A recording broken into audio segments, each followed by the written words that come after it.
Right. Let's begin, sir. Yes, we can begin, please. Yes.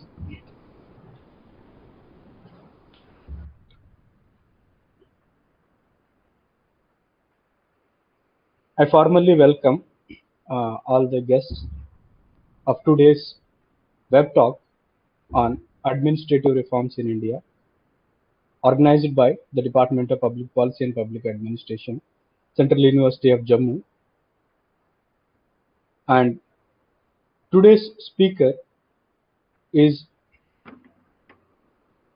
1989 batch IAS officer, Rajasthan cadre, Shri V. Srinivas, who is Additional Secretary to Department of Administrative Reforms, Pensions and Grievances, and also having additional charge of Director General, National Center for Good Governance. Sir will be sharing his views on administrative reforms in India.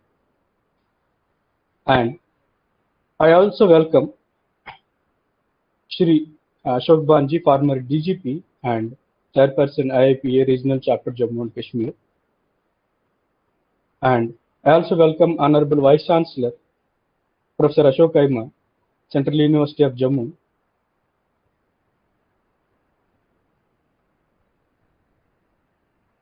And I also welcome other faculty members of the department, outside the department, and students and scholars who are participating in this web talk today.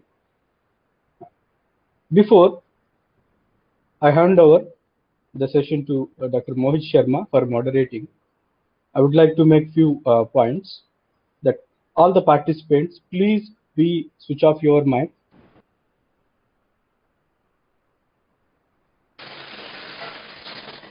And if at all any questions or queries you would like to raise, you please write in the chat box so that during the interaction session, the questions can be taken up and discussed. So with this, I would like to ask Dr. Mohit Sharma, sir, to please moderate this session. Sir. Thanks, Dr. Rao. Welcome, sir, the Srinivas sir, Ashok Bhan sir, and Honorable Vice Chancellor sir. It has been a pleasure to have here on the same platform and sharing the views of eminent IAS officer who is currently looking after the department who's currently is in a thick and thin of administrative reforms, which has been an integral part of our discipline, and we welcome him. I will ask Shailendra to introduce the speaker formally. And Shailendra is a research scholar, is a capacity of a research scholar. He's here, and besides that, he's also an assistant registrar within our university. Yes, Shailendra. Thank you very much, Mohit sir, for giving me this privilege to introduce Shri V. Srinivas. Shri V. Srinivas, a 1989 batch IAS officer of Rajasthan cadre, currently serving as Additional Secretary to Government of India, Department of Administrative Reforms and Public Grievances, with additional charge of Director General, National Center for Good Governance. He has served as India's representative on the Council of Administration of the International Institute of Administrative Services from 2018 to 2021. Shri V. Srinivas has a master's degree in chemical engineering from College of Technology, Osmania University, and has entered his 33rd year of distinguished service in the Indian Administrative Service. He has held senior positions in the Government of India and Government of Rajasthan, having served as Chairman Board of Revenue for Rajasthan, and Director General, National Archives of India.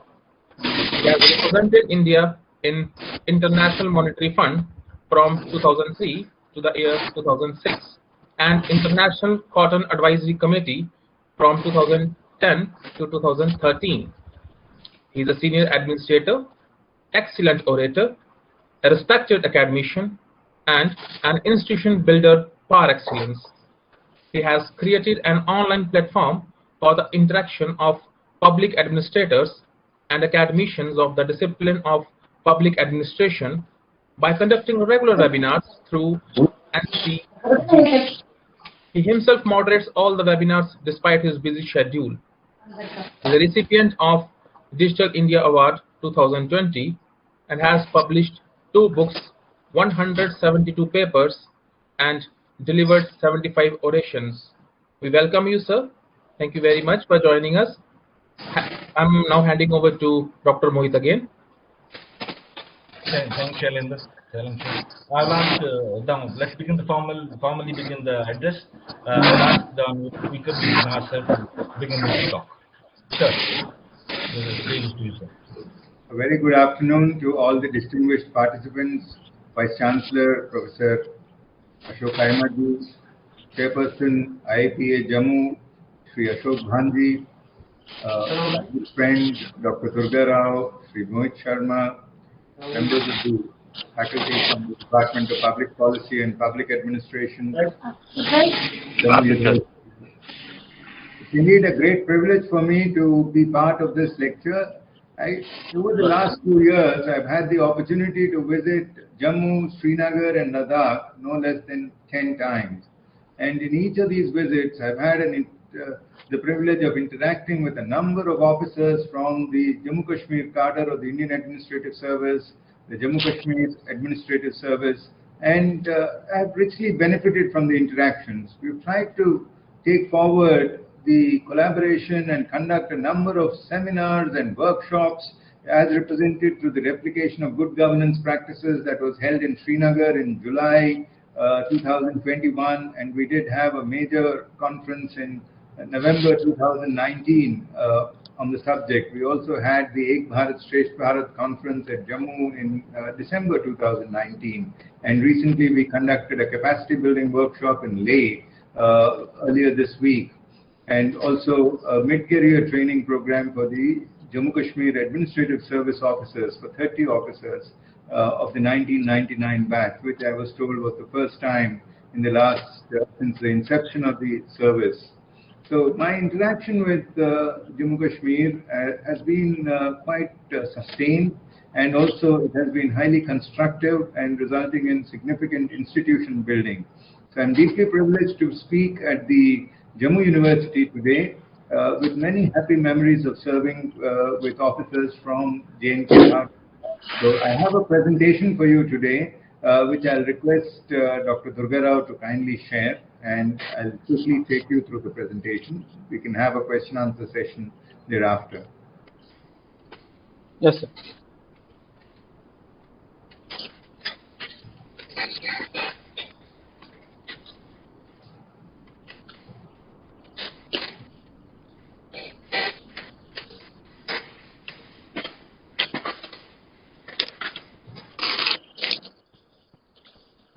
Yeah, it's visible, Dr. Durga.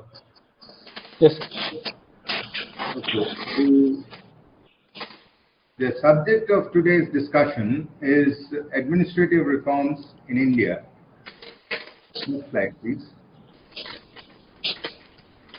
Let me begin with a quote from the Mahabharata. In governance is realized all the forms of renunciation. In governance is combined all knowledge. In governance is centered all the worlds. I thought it was very apt for the science of public administration as to how important governance public administration interaction is. And this is what I tried to emphasize throughout my tenure as Director General of the National Center for Good Governance, to bring academia and practicing administrators on one platform so that interactions are possible. Next slide, please. The overview of the presentation, my presentation, will be in 9 separate chapters. and I give you an overview of the administrative reforms from the 1950 to 1960 period, wherein which Indian administration was largely driven by the regulatory model of governance for achieving a socialist pattern of society.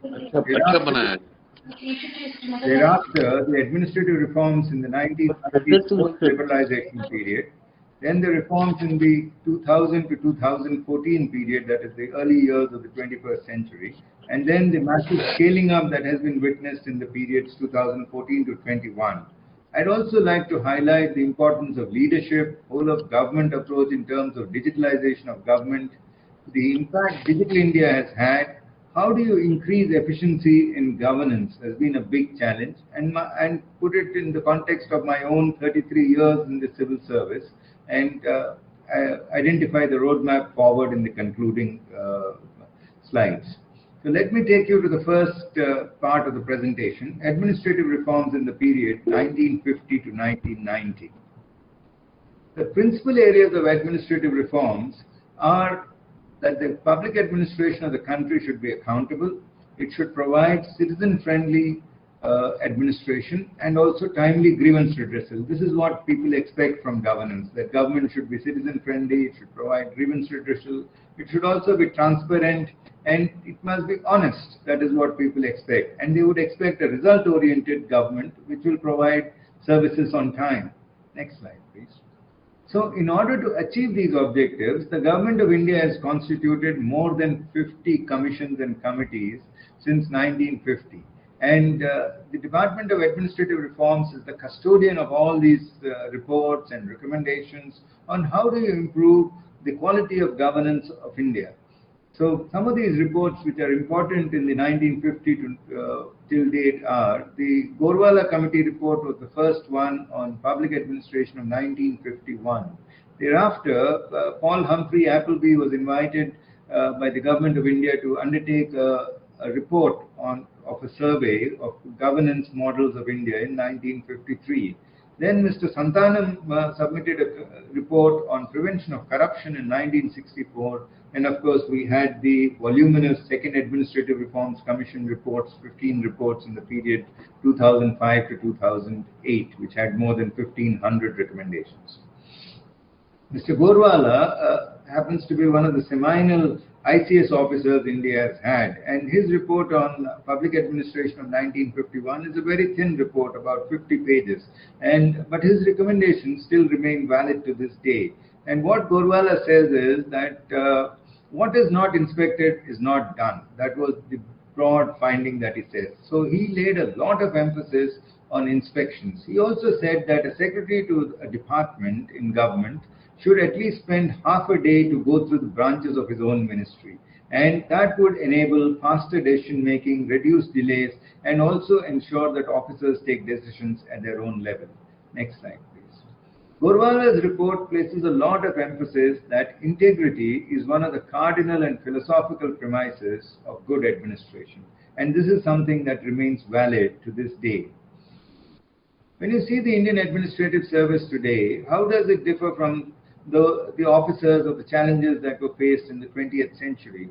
There's one overarching commonality between 21st century governance and 20th century governance, is that the commitment to the larger public good against all odds remains the foremost and the foundational area of governance. And the IAS competency remains anchored in the foundational and non-negotiable values of integrity and credibility, because people really look up to this service to ensure that justice is delivered. And justice should be done, should not only be done, but should appear to be done. So that is very important.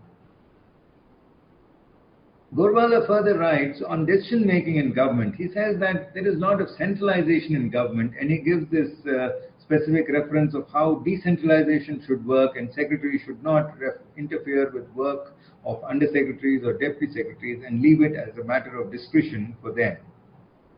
Then came Paul Appleby. Paul Appleby was the dean of the Syracuse University and Maxwell School of Public Policy, which is one of the seminal schools of governance in United States. And Appleby came and studied how is a receipt handled in government. When somebody writes a letter to, say, a district collector or a minister or to the highest levels in government of India, how a letter is handled. And he looked at the organization and management chart of the Secretariat of Bengal, and he said that there are almost 42 levels through which that letter goes through. So he said there is an immediate need to bring down the channels of submission in which a letter is processed. He also found that there is serious overloading of persons. At that time, there was no central secretariat stenographer service. There was no cadre of stenographers. So he said, please reduce the workloads of senior officials by introducing a cadre of stenographers. So that was how the secretariat stenographers were created, to ensure that the diary of the officer is properly maintained, meetings are scheduled correctly. Now it has become even more challenging for the young stenographers because they have to schedule series of meetings, and online meetings have to be scheduled, web links have to be operationalized. There are other recommendations of the 1953 report, and one of the seminal recommendations was that India should have an institute for public administration called the Indian Institute of Public Administration, which will provide an interchange of learnings, reflections, and fruits of special studies. And so that was established with branches across every state of India. And the Indian Institute of Public Administration today represents the foremost institute in terms of public studies and public administration. He also said that an organization and management unit should be set up in every department and ministry that will look at the workloads and whether some of the sections or desks are relevant or not. Then came the Santanam Committee report, and Santanam looked at specific areas of administrative delays, government taking upon themselves more what they could manage, scope for personal discretion, and cumbersome procedures. He said these are the causes of corruption in India, and he said there should be an apex body to handle vigilance matters, and he recommended the creation of a central vigilance commission. Next slide, please. We had the first Administrative Reforms Commission that was set up under the chairmanship of a former Chief Minister of Karnataka, Mr. Hanumanthayya, and it was patterned on the lines of the Hoover Commission of the United States, which looked at how governance should be reformed. There were a series of correspondence between the Deputy Prime Minister and the Prime Minister at that point of time on what should be the terms of reference of the first ARC. And the first ARC looked at two big areas. One was a drastic overhaul of the machinery of government to achieve a socialistic pattern of society. And second, they wanted to change the orientation of administration from law and order to that of developmental administration. So the first ARC gave something like 28 reports, and many of them are quite outdated when you look at current models of governance. But they did recommend the formation of a Lokpal, Lokayuktas, performance budgeting. They said a DOPT department should be created in the Cabinet Secretariat. They also said interstate councils should be established.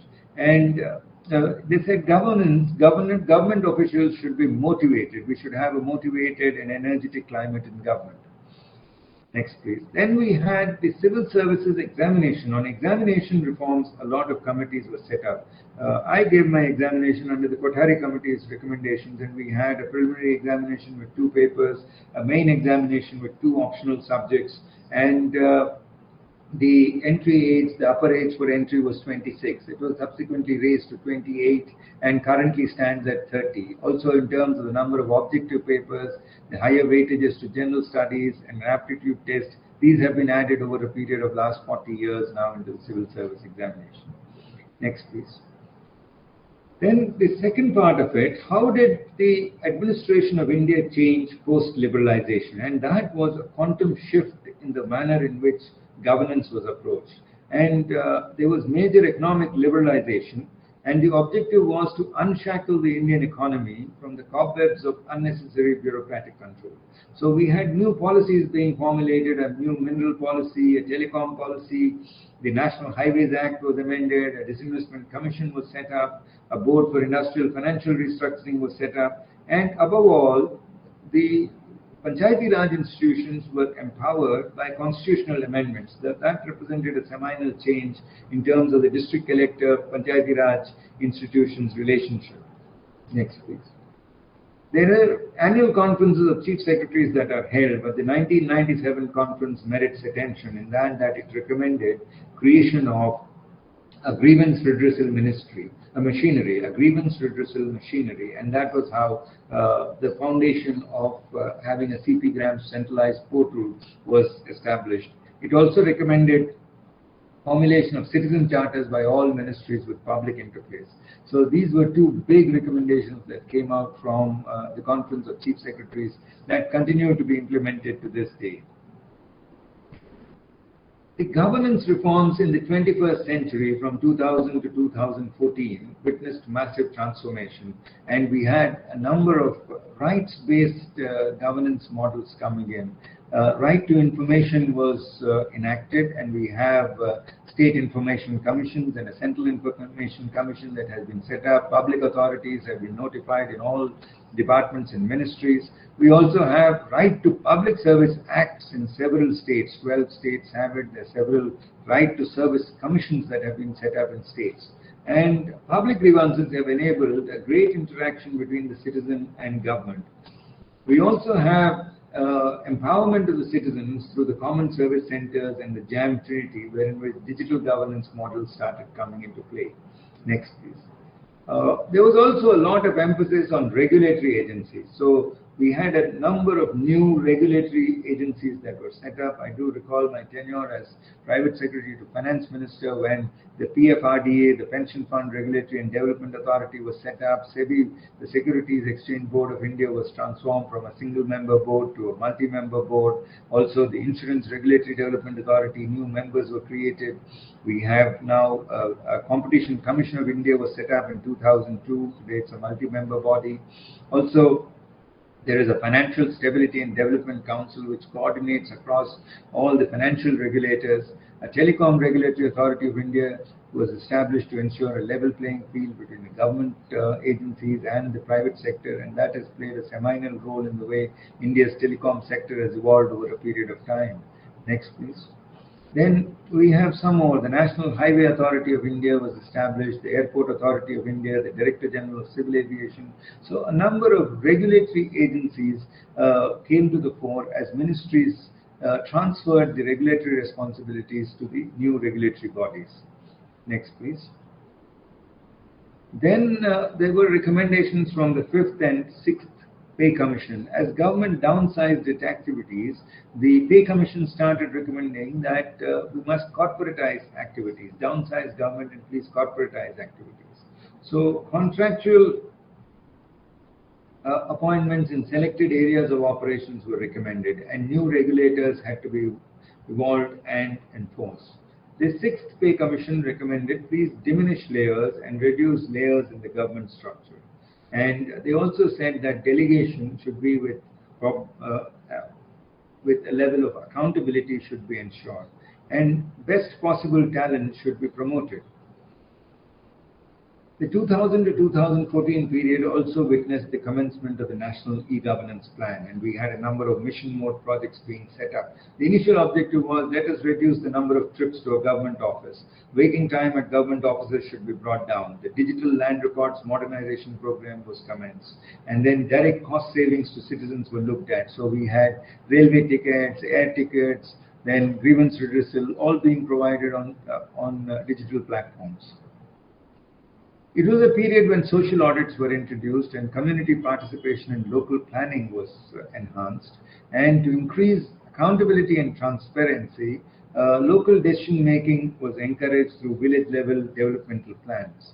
And the Civil Services Day was notified for April 21st every year, which is celebrated as the National Civil Services Day.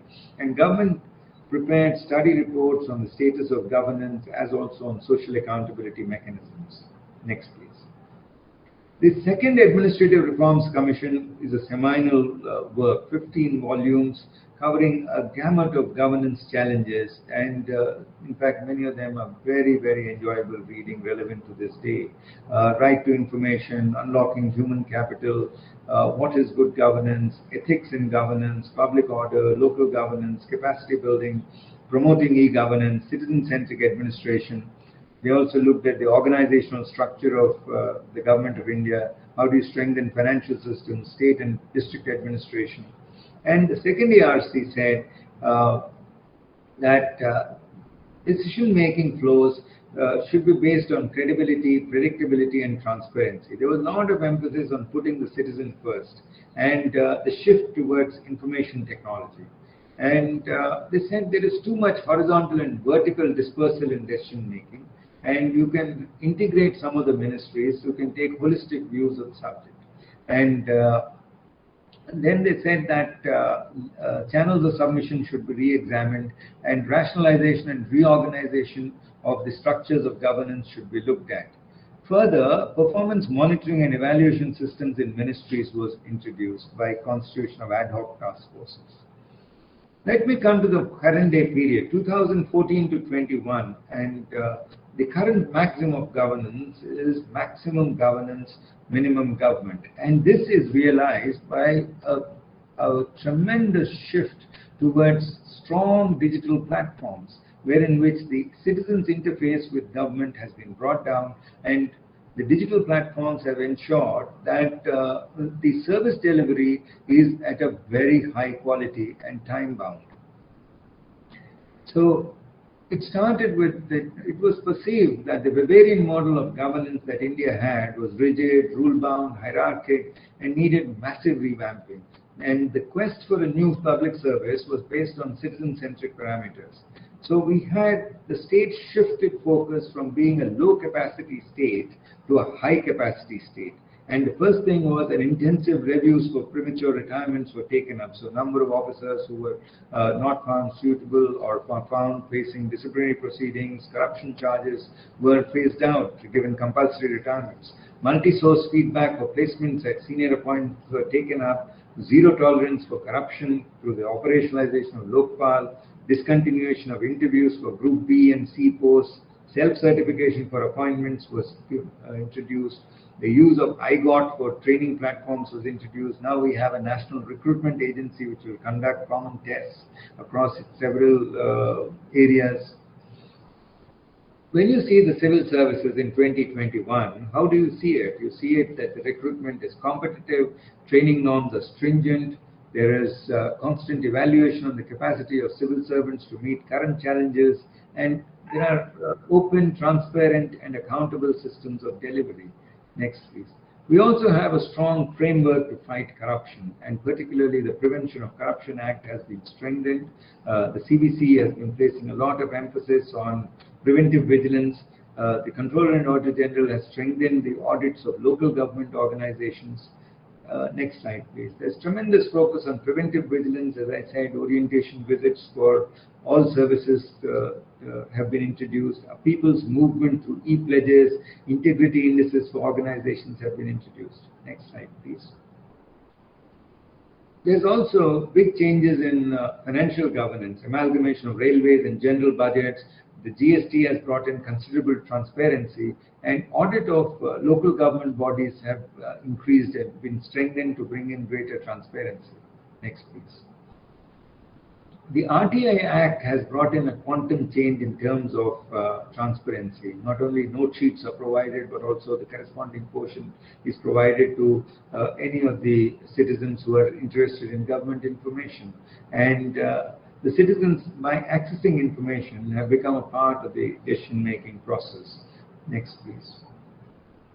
So today's governance models can be termed as building to scale, building to last. And embracing technology became a key priority for civil servants. So we have a massive e-governance program which is based on Aadhaar cards, Jan-Dhan accounts. We also have had saturation and construction of toilets. All these were possible because the state went from a low capacity state to a high capacity state. Next, please. There have also been incentives for innovators and officers who could strengthen institutions by broad basing of the Prime Minister's Awards for Excellence in Public Administration. The rewards for innovations and administrative innovations has been scaled up. There's been a massive scaling up of participation. Today we have more than 3,500 nominations that come in for the PM Awards. Similarly, the national e-governance conferences and awards have been used to promote the quality of e-governance, and the emphasis has been on digital India. Expansion of e-office has enabled massive secretariat reforms. In Jammu Kashmir alone, where you had a physical movement of files during the Darbar movement period, the e-office has enabled that physical movement of files is no longer necessary by creation of legacy records and adoption of e-office. The Central Secretariat Manual of Office Procedure has been considerably recast to enable the march towards a digital secretariat. Good governance indices have been introduced to assess the state of governance of states in India. And I'm happy to inform you that Jammu Kashmir represents the first union territory where the district governance indices are being formulated. The National E-Governance Service Delivery Assessment has been undertaken, and it represents a significant jump in how e-governance is being conducted in India. There have also been improvements in the way we handle public grievances, and Jammu Kashmir represents the first UT of India where district portals have been integrated with the national portal.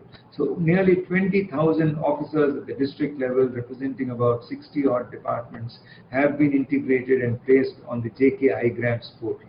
It has brought in tremendous transparency in the way grievances are handled. Besides, there are also feedback call centers that are being operationalized. In fact, I did have the opportunity to visit two such call centers in Jammu, and I was very impressed with the quality with which the call operators were trained and the assessment of citizen satisfaction was being undertaken. Next slide, please. The fifth subject that I'd like to deal in this presentation is leadership in governance. And next slide, please. The question one has to ask is, does leadership matter? How much can leaders influence institutions?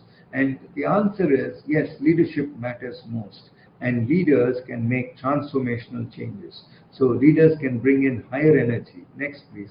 Leaders will have the capacity to mobilize people with different skills and backgrounds towards the common goal of advancing the cause of public administration. So there is a need to unlearn old habits and learn new skills. Next, please. Let me present to you two such leaders. One is the legend of Milkha Singh, and he was a man who inspired a generation of Indian athletes. And we had today, about 60 years later, the first gold medal in athletics when Neeraj Chopra won the javelin gold in Tokyo Olympics. Another thought leader that I thought I'll present in this platform is Satya Nadella. Microsoft has been, in fact, his father was our director at the Lal Bahadur Shastri National Academy of Administration. And I greatly admire Satya Nadella's quest to rediscover and reinvent Microsoft. And it has changed the future for in the way in which software platforms currently operate. Next, please. And how did he hit refresh actually? And he said, let me start a conversation in the institution. Let's talk to people, start a conversation in the community. And he says, family bonds are very important. So parents and children, very important. The second is your institutional family, the Microsoft family.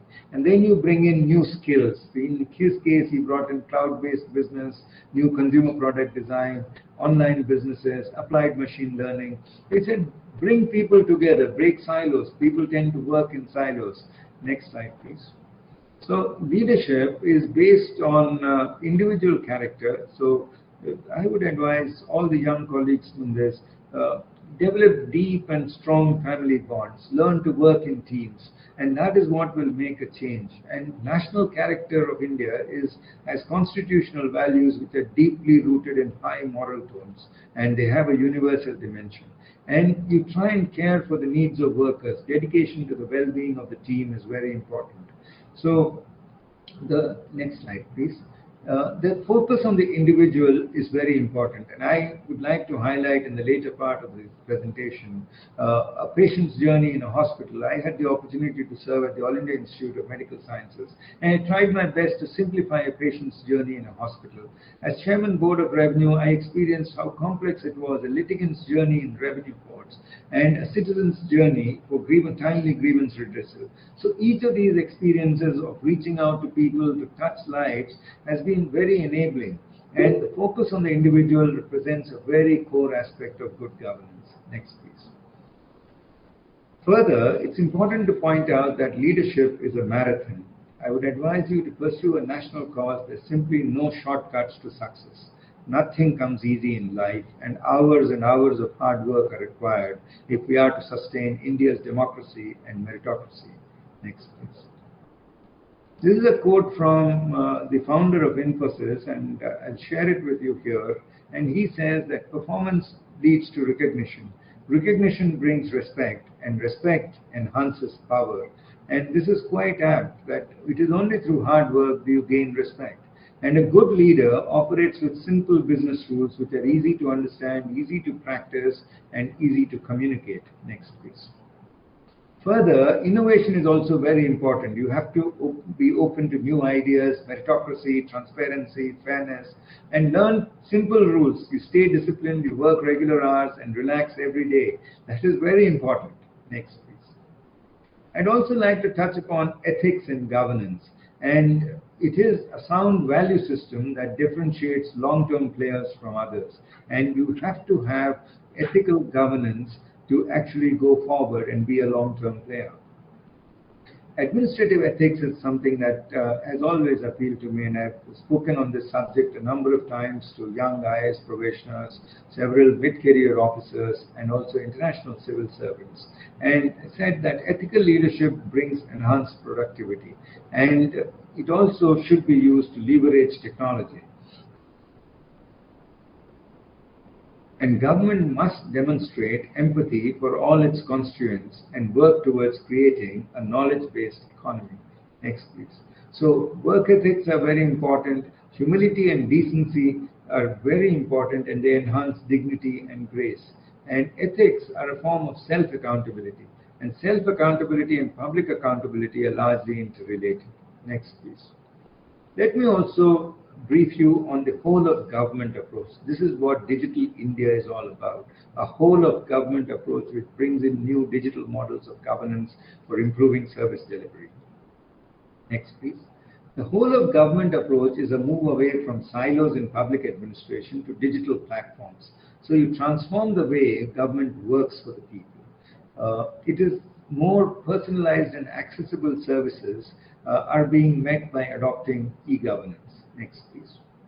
When you look at governments around the world, everybody is focusing on going digital. You can go from United States to Australia, Singapore to Estonia, and you'll find 21st century governance is all about digital governance. So how do you provide better digital services? And the way it can be done, as was seen in the United States, was through having a social security number. And in India, it has been seen through the Aadhaar. So Aadhaar seeded digital platforms have enabled a huge transformation in India's digital services. And when you look at the global map, you find that this is a model that has succeeded everywhere across the world. Next, please.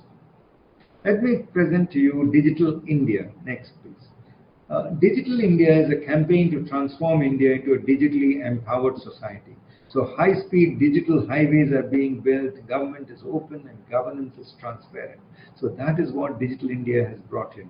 Next, please. It also enables scaling up of programs. In that we have 1.2 billion Aadhaar cards.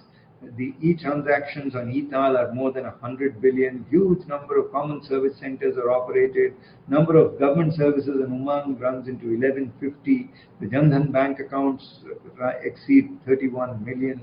And we have a huge digital consumer base, and the benefits of technology have been accepted by rural societies. Next, please. Let me present to you some of the good practices of Digital India.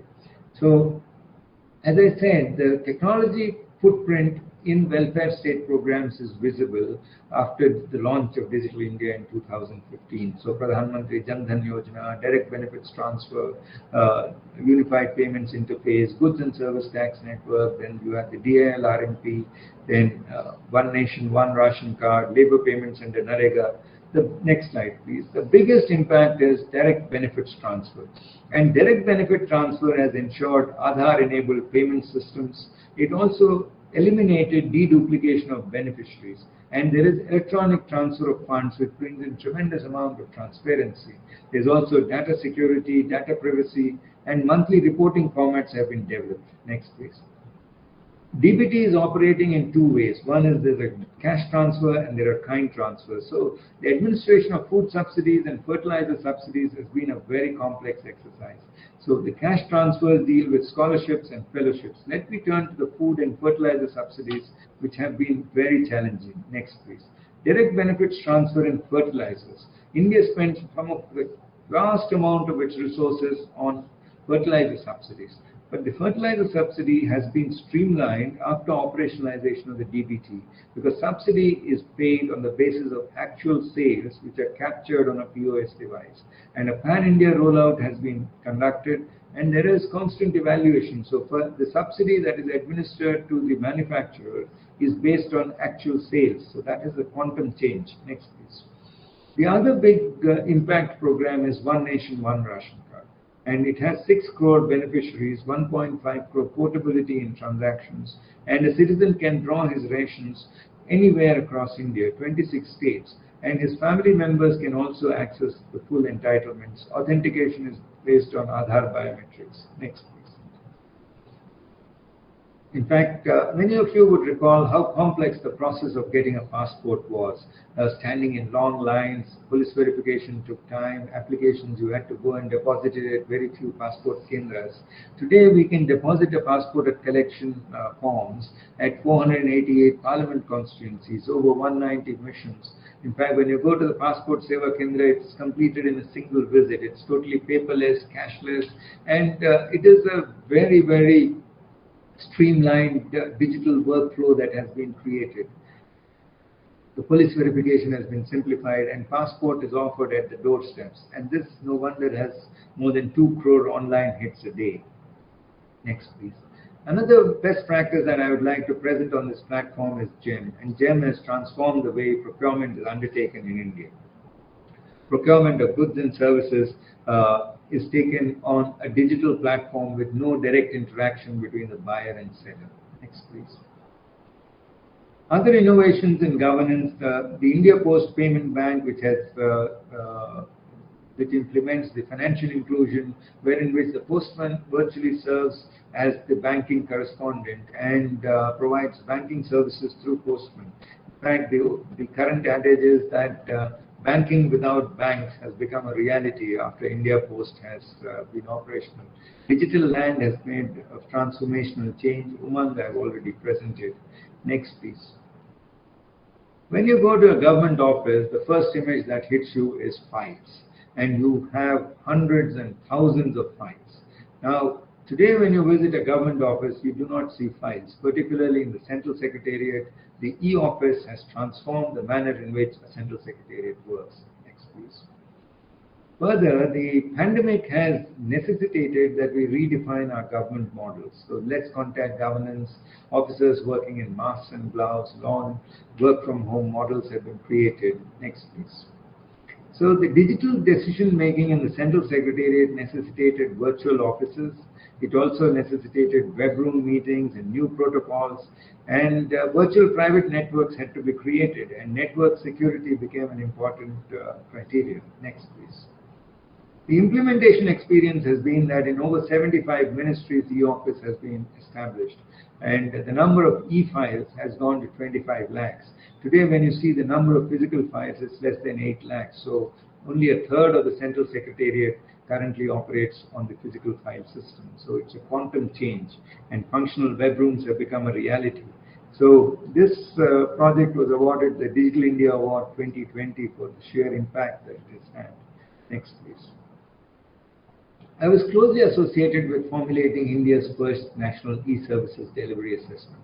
And the National E-Services Delivery Assessment was conducted, next please, was conducted on these assessment parameters, which included accessibility, content availability, ease of use, end service delivery, status and request tracking, integrated service delivery.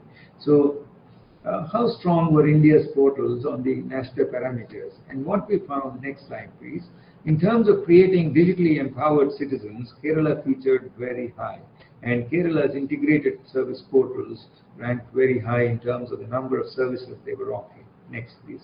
In terms of state rankings, Haryana, Rajasthan did very well. In northeastern states, Nagaland features very highly. Next, please.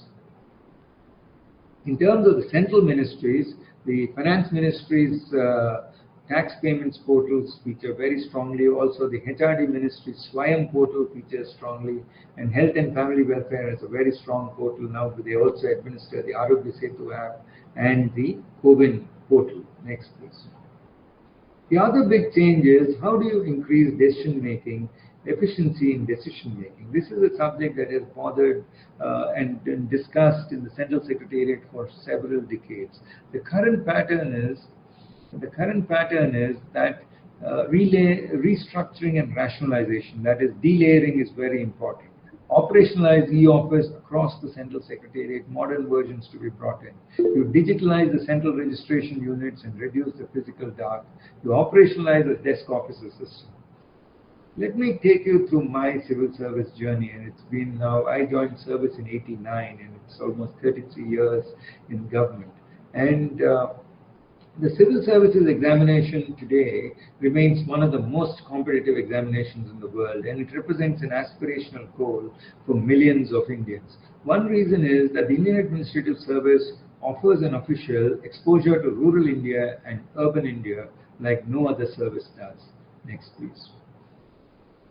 The initial years are all in rural areas, and the probation and junior scale are very citizen-centric. In my initial years, there's a lot of focus on implementing land reforms. So we had a lot of focus on land sealing, tenancy reforms, common lands, temple lands, and these were easementary rights for farmers. There was tremendous interaction with farmers. Next, please. There was also a lot of focus on poverty eradication, and we had the government of Rajasthan introducing the concept of Antyodaya, which was focusing on the poorest of the poor. Gramdan was an area that I was very keen to study as to how Acharya Vinod Bhave, who walked so many kilometers for the Sarvodaya movement, and how his impact was in Gramdan villages. And poverty alleviation programs based on direct intervention, like the Integrated Rural Development Program, the JSY program, the TRICEN program for skill development, and Panchayati Raj was still in evolutionary days. There was a lot of court work. Next, please. As a sub-divisional officer, you are expected to conduct court, and young civil servants are trained to implement the rule of law. And I found that touring and night halls, as also effective inspections, became the foundation of good governance, particularly revenue administration. And interaction with people was very important for law and order. So you had to visit and inspect and know people, otherwise it was difficult to ensure that your governance ran smoothly. There was a lot of focus on elections, and the Representation of People Act became the fundamental governance model, which had to be read and reread and implemented in letter and spirit. Public distribution system was an area of focus, also municipal administration and agricultural marketing. Next, please. I served in Rajasthan, and my senior scale post focused on two big areas, and that both related to agriculture. And the first was construction of one of Asia's largest command area development programs, and that was the Indira Gandhi Nehar Pariyojana, the IGNP.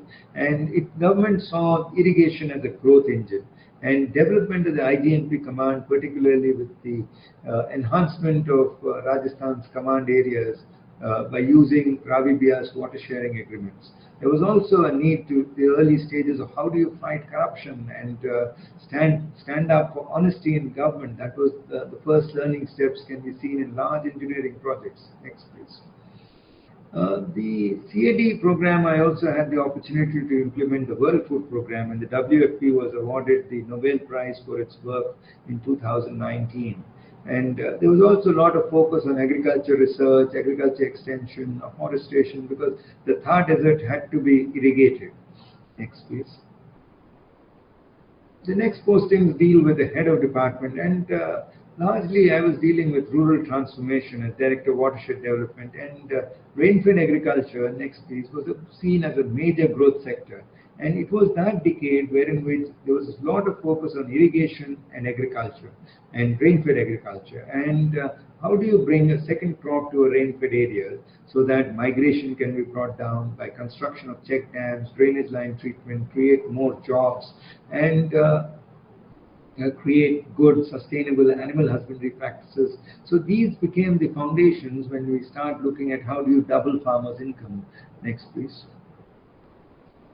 So development as a people's movement became a lot of thrust area. And the World Bank's models of governance also focused on how do you develop governance models which are people-centric and transparent. Next, please. District Collector is an important milestone in the career of a civil servant, and District Collector represents the foundational post. It's been there for a number of years, almost 2 centuries now, and it is quite a visible and responsible post wherein which you handle the revenue administration, developmental administration, elections,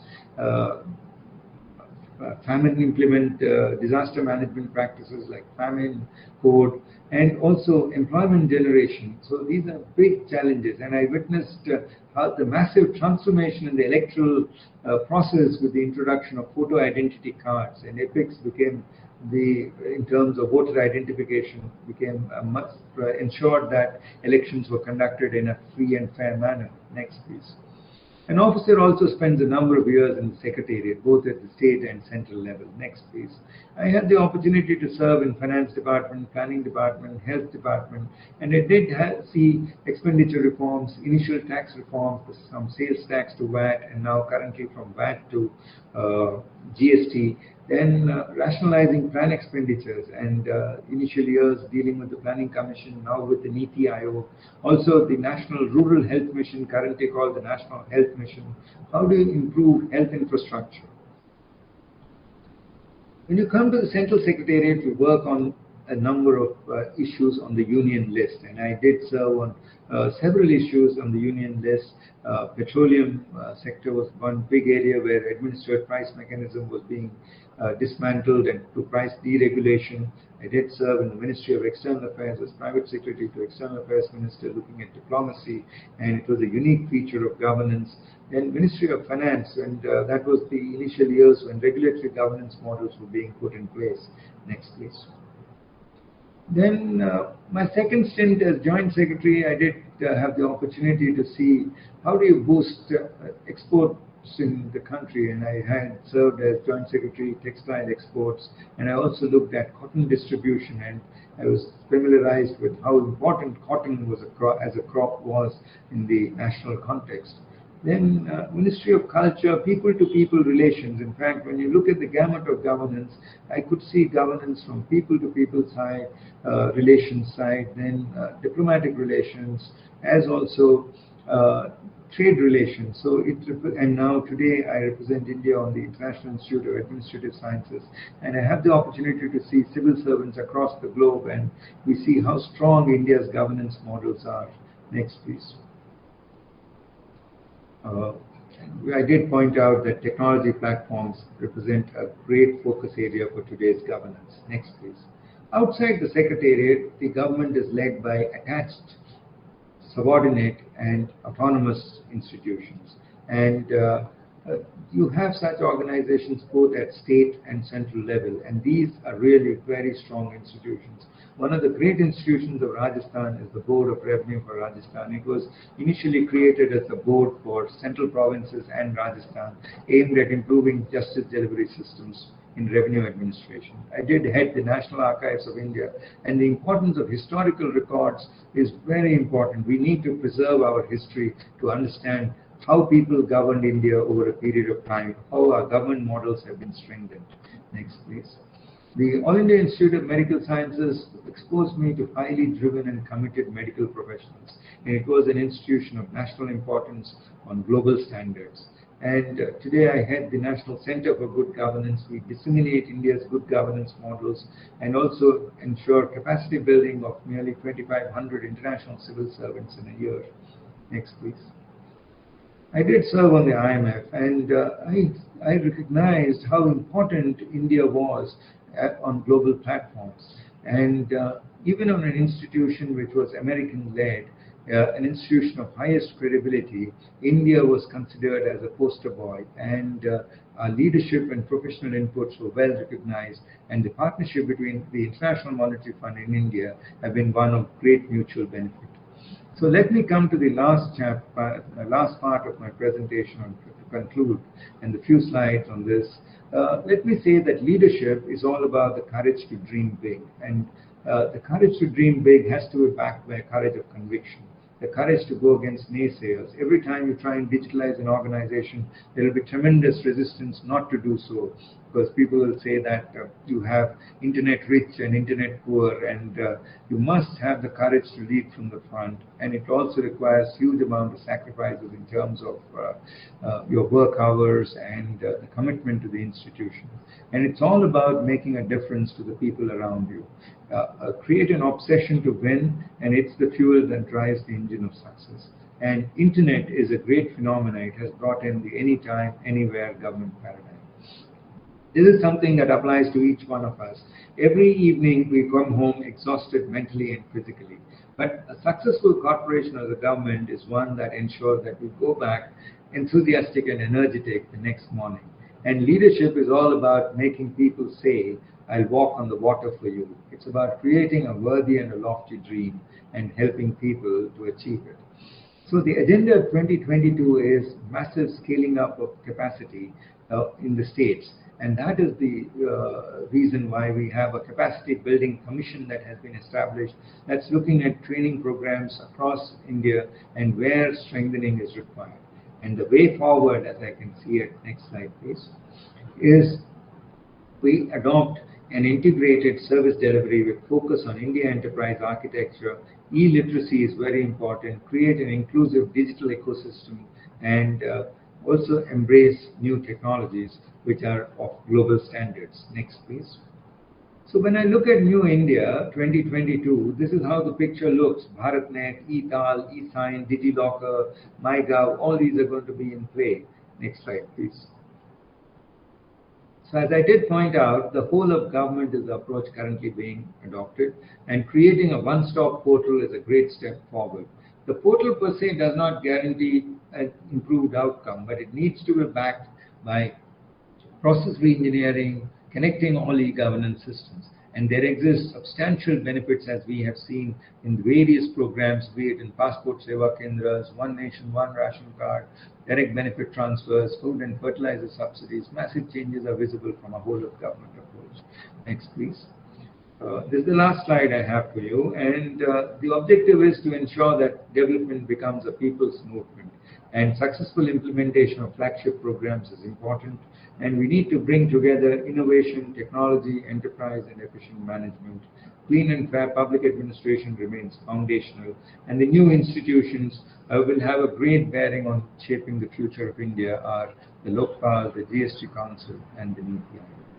So let me thank the Central University for giving me this opportunity, and I look forward to the question answer session. Thank you very much.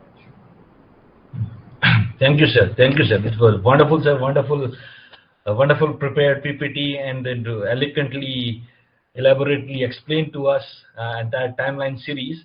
Perhaps we enjoyed a lot, sir. There are a couple of questions right now, sir. So they have been on a chat boot as well. The first one is from Shailendra. Even you will be able to see, sir. He says government is endeavoring to monetize few areas of governance. As per one school of thought, it is as per minimum government and maximum governance. On the contrary, other view, it is outsourcing of sovereign functions by the government, since government is the biggest employer. So he wants to know, sir, may I request you to take a monetization of administrative viewpoint in a light of a good governance? That is one of the question. Should I take the other one, sir? There are 2-3 questions right now. Probably they're available on your chat. You could take 3 questions at a time, and it's easier for me to answer. We'll have 2 rounds of questions. Yes, sir. So other one is, what is the so this question is regarding to the Prime Minister office, the role of Prime Minister office, how it has evolved over the time, and the special symbolism in context to governance, sir. And then there is another student, sir, a research scholar, Manik Sharma. The other one was Praveen. He says, thank you, sir. It is a wonderful historical sketch and achievement of a present scenario. But please elaborate upon the qualitative aspect, which includes the quality implementation of schemes and reaching out the public democratically. For example, in case of e-governance, access to quality network is a big question. The quality is abyssal in case of delivering RTI. Similarly, there are other areas as well, sir. We have predominantly 3 questions, sir, boiled down to same. Please reflect upon it, sir. Thank you very much. Let me take up all 3 questions together. They're all quite interrelated. And Yes, the first one is with regard to the qualitative aspects. E-governance is really the way forward. And as I pointed out, across the globe, countries are adopting on going digital. More and more nations, you see, are going digital. You would recall how difficult it was to get a railway ticket by standing in lines. And today we can go on a platform and buy, on a digital platform and buy tickets online. Same with air tickets. Hardly anybody needs to go to a booking office in terms of making your electricity, water payments. So digital governance across institutions is the right way forward. There will be an internet rich and an internet poor divide, but the digital highways and India's digital penetration through the Universal Service Obligation Fund will ensure that the digital highways are built. Also, the common service centers provide tremendous access, and this kind of transformation would not have been possible had rural societies not accepted the change. One big reason why digital transformation is so visible across the length and breadth of India is that the rural societies have accepted the change. Today we have virtually every village folk, women, having a large number of women having Pradhan Mantri Jan Dhan accounts. They also have Ayushman Bharat cards. So the digital transformation is being felt across the length and breadth of India. And it is a transformation that has been universally accepted. It is also seen that it is a model that is seen across India. Now, there was one question on the national asset monetization. The asset monetization is not sale of assets, as has been repeatedly pointed out by government. It is monetization. The plans of the number of areas that are to be done are actually placed on the NITI Aayog website. My own area of expertise does not cover this particular area, and I'll have to come back to you once I have an answer from the NITI Aayog on this. And how has the PM office evolved over a period of time? And well, we always had a cabinet system of governance, and if you see, date back to when the Governor General of Bengal was appointed as the Governor General of India, and he had members in the Executive Council. And under the Constitution, the Prime Minister is the head of the government and appoints ministers and administers government, and the PM's office also has an oversight over the functioning of ministries under the allocation of business rules. So over a period of time, this office functions in terms of an oversight role across government.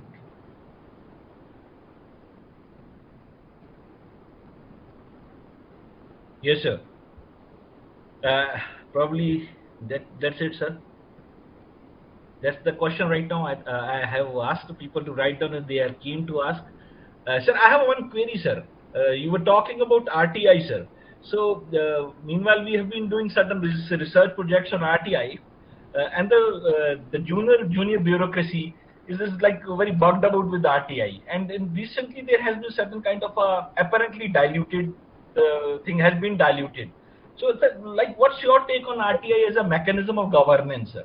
Like, since you have already explained, but in this changing scenario, sir, what's your take on it, sir? I think the right to information is quite transformational. It helps. I've seen it used by employees to get access to their documents, which they did not have access in the past. I've seen it being used by individual citizens to get access to particular policy making in government, and it brings in tremendous transparency into governance. And the Information Commission has passed a number of orders and laid down. It is actually a well-functioning system. There is a hierarchy. There are state-level information commissions, and there is a central information commission. There are public authorities which have been established in every office, so who discharge their roles and responsibilities quite seriously. There's also a first appellate authority and then the second appellate authority is either the State Information Commission or the Central Information Commission. So the structure is well established, and there is not too much pendency. You get it within the prescribed period of time. So in almost 99% cases, you get the information you seek well within the prescribed period of time. But sir, I have seen that it has affected the morale, and sometimes the lower bureaucracy get irritated about too much of information which is already available. So I have feel there's some kind of psychological pressure on the officials at a lower rung. That's my empirical understanding about it, sir. So, like, I know what your take upon it, sir. I have another question, sir.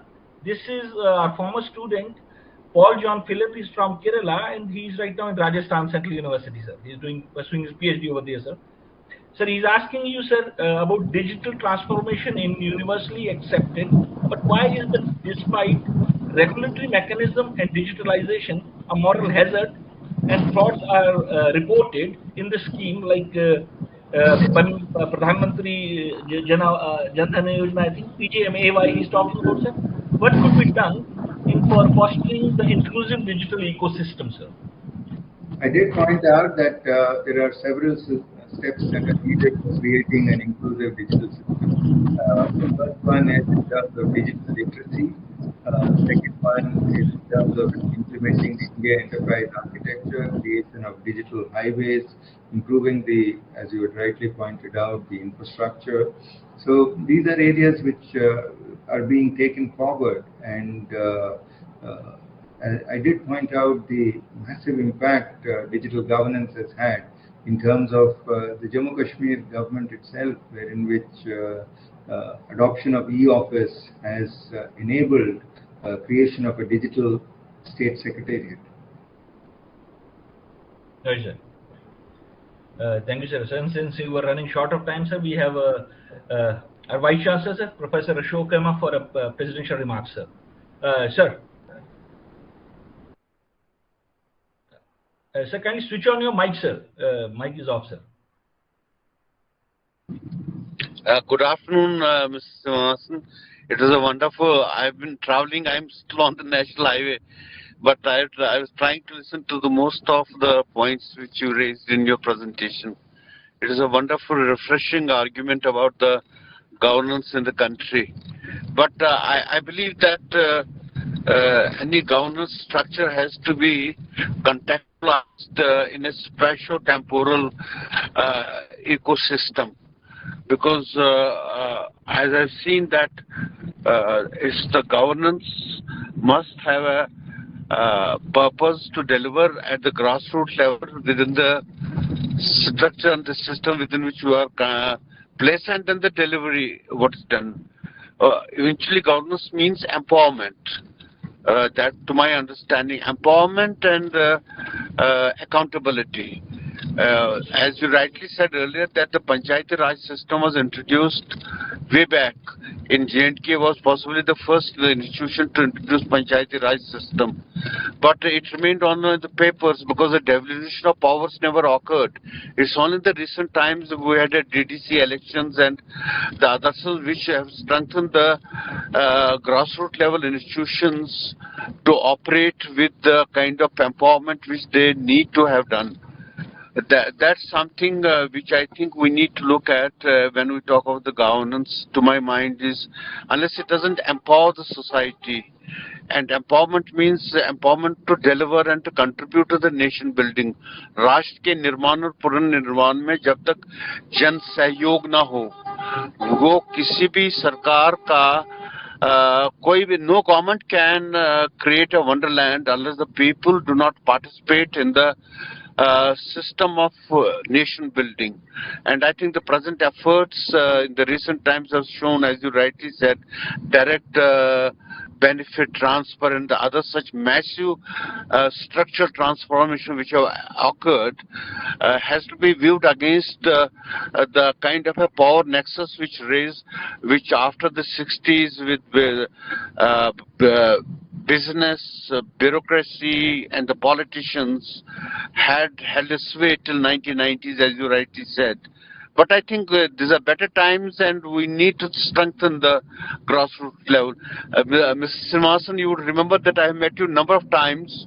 I would insist on this platform that the Center of Good Governance that you have given in Bangalore, who have been impressing on Dr. Jitendra Singh also, Honorable Minister, earlier, and when we had earlier the Chief earlier in Jammu, first time ever, that I think that Central University of Jammu has been working to request for a center of good governance, and because we do need a center of good governance, not only in terms of it needs to become a policy policy platform for the governance of the issues, where aspirations of people, where the deliverance at the grassroots level need to be, to be structured and delivered in a format which is relevant. Otherwise, as Winston Churchill has said, the first is create structures, and then structures create us. I think the time we need to revisit our argument on the governance. It has by and large remained bureaucratic, as Dr. Ban, who was, I'm told, in here, and we had Honorable Governor Mr. Vora earlier, who said that the governance structure is fixed in a steel frame in India, and who unshackles this steel frame is a huge challenge. But the present times, I think I'm quite hopeful and positive that the present dispensation of the bureaucratic system in country is trying to rework its mandate to be relevant at the grassroots level by empowering the people at the grassroots level. Governance doesn't mean rule, a colonial rule, a subjugation. Governance means empowerment. As long as we work in that direction, I think it will augur well for us. हमारे राष्ट्र निर्माण में ये बड़ा सही होगा. I believe that unless you don't have an empowered society, जागरूक एक समाज, राष्ट्र के निर्माण के लिए एक जागरूक समाज चाहिए, और जागरूक समाज के लिए आपको एक ऐसा दायित्व चाहिए, एक ऐसा कार्यक्रम चाहिए जिससे जो लोगों में वो प्रबलता है, ये सक्षमता है, जो राष्ट्र के निर्माण में भागीदार बने. I don't think the nation building is only the mandate of the government. I think it's by and large the mandate of the society, the citizenry, which must respond to it, and to the extent this governance facilitated that, it will have a wonderful setup. And Mr. Srinivasan, you know that Central University of Jammu has been identified Minister of External Affairs as Ambassador Lecture Series Center, and it augurs well for us that after a long time, due to this pandemic, we haven't been able to hold this kind of a deliberation, and I am looking forward to such more deliberations on the issues of governance, which is delightful. But I welcome all of you to the Central University of Jammu platform. Again, requesting Mr. Srinivasan to look into our request for establishing a center of good governance in Central University of Jammu. Thank you. Namaskar. Jai Hind. Thank you, sir. Thank you, sir. It is wonderful, sir. I will ask Dr. Durga Rao, who is the coordinator of a department, to propose a formal vote of thanks. Dr. Rao.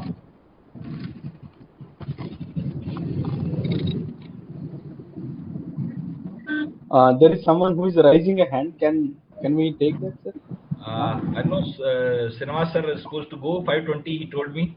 So as a moderator, my duty is that it is 5:20. So it's up to him now. Srinivas, You can send me the question. I'll be happy to respond. In fact, I'll thank the Vice Chancellor for the comments that he has made. I look forward to visiting the Central University in person, and we'll collaborate with you at the Central University of Jammu and see how best we can take it forward. Because right now, a number of schools of public policy are being set up across many universities, and we are interacting with several such schools of public policy, including some which have been set up in IIM Ahmedabad, IIT Delhi, and we find that the relevance of such schools of public policy and governance are very vital. So to enhance state capacity. So I'll have a separate meeting with you in pursuance of our discussion in today's webinar. Thank you. Thank you. Right. So please ask the question. That person who has raised the hand. Last question that is to be taken up now. Some Sonali Nam I have seen.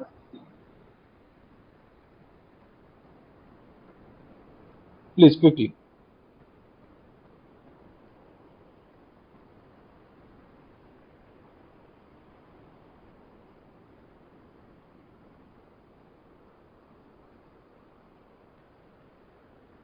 Okay. We Right. will forward the question to sir subsequently. Okay, we will forward the question to sir. Sir can address later. So, thank you very much. Thank you all. It is my privilege to present the formal vote of thanks. I thank Shri V. Srinivas sir to accept our request to deliver this web talk today, despite of his busy schedule. And in fact, we have been requesting sir for long period of time, and finally sir has agreed to deliver the talk. Sir, I would like to mention here that generally we in public administration we have this notion that bureaucrats are status quoists, bureaucrats are risk avoiders, bureaucrats are the people who resist whatever that is new, whatever that is innovative, and this is how what Max Weber told us, and of course most of the thinkers that talk about from classical to behavioral approaches. But sir, I think this notion needs to be revisited, because these days it is the bureaucrats who are taking a bottom-up innovations with despite that there are risks associated, despite there are no encouragement and also support from the top down. Despite of that, bureaucrats are the people, especially creating ICT platforms, coming up with new and novel administrative solutions. It is the bureaucrats who are doing all these things, but these are like unsung songs. No one know much about them because they are the people who operate behind the curtains. But if something goes wrong, definitely they are the people to be targeted, they are the people to be highlighted. But if something goes well, no one knows about it. No one knows. People know about what is happening, but people don't know about who is doing this. So I can say it is such a thankless job. Despite of that, I see there are several bureaucrats these days who are working, especially with ICT platforms. And I have seen, sir, in the web talks, webinars you organized.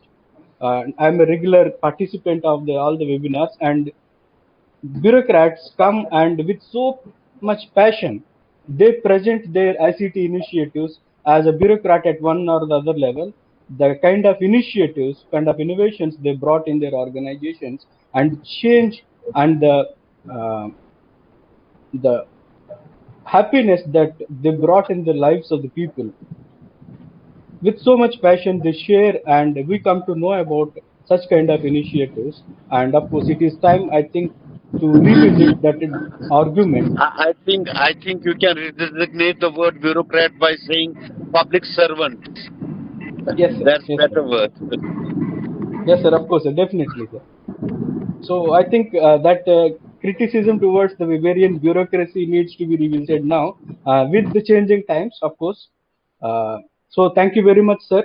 It is really wonderful to listen to your lecture that you have elaborately discussed the journey of administrative reforms in India from 1950s to the present day governance era, especially after 2000 in the new millennium, that how ICTs and digital platforms have changed the way governance is functioning.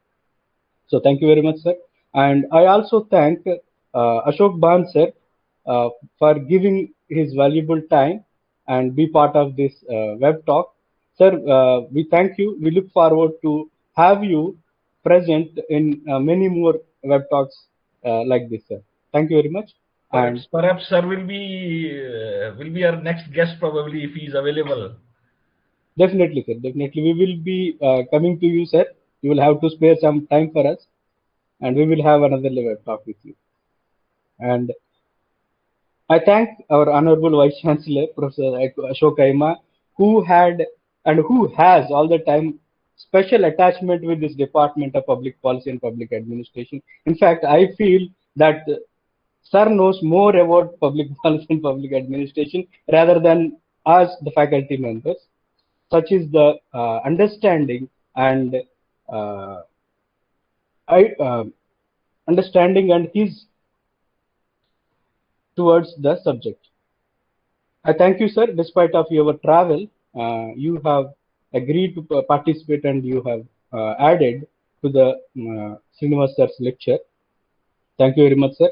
And I also thank other participants, faculty members, and faculty members from this university and faculty members from other universities, and also the students and many such people who have participated.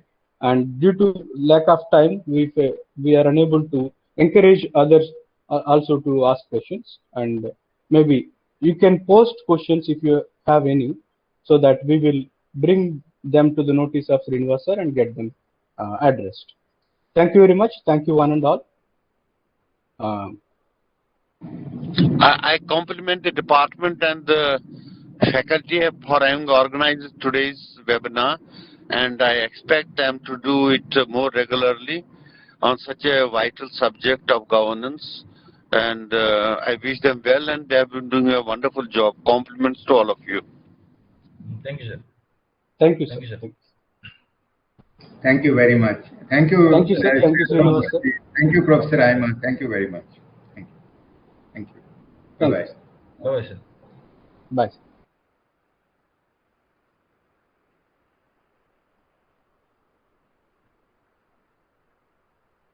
Right, Rao, thank you. Everything is well that ends well. Shailendra, thank Right, you. sir. Sir, congratulations, Rao sir and Mohit sir, for successful completion of this web talk. You were there, you know. You just like I was not able to reach Vice Chancellor early morning, so it was like that was little inside boys can do that, you know. Yeah. 2 minutes ago, when it was about to finish, I called up sir. Sir, wake up! There's one more minute. You have to join again. He said, I know. I'm Rajat. So Saladia sir, such was the traveling from Srinagar is tough, yeah. Like I've been to this Ramban. It's terrible to drive down, you know, and especially Yes, with car or something. Right. Chalo, right? So Thanks, okay. everybody.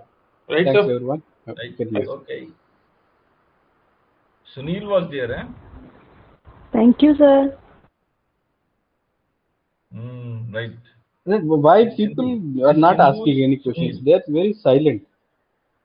These are Sindhu, Sunil, Praveen. कहाँ है जरा वो शक्लें दिखाओ भी कौन कौन है जरा पता तो चले